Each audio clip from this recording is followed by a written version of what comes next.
Hi, and welcome back to Stuff About Tutorials. In today's video, we're going to talk about on how to reach your next level on Fiverr. Maybe you are a freelancer on Fiverr and you want to reach your next level on Fiverr. Check the video description and I'll try to leave the written instructions. So without further ado, let's get into the video. First you need to do is to open your Fiverr application. Once you open your Fiverr application, you'll be directed into this page. As you can see, you are in Home button. For this tutorial, you'll see this Reach Your Next Level.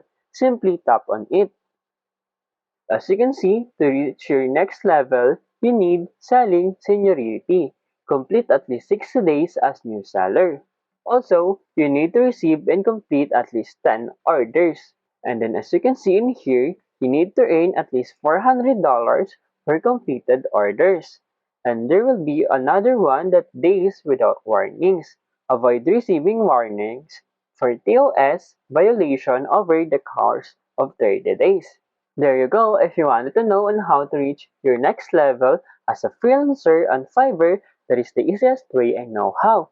If you know another way on how to reach your next level on Fiverr, leave a comment below. Also, be sure to subscribe for more videos.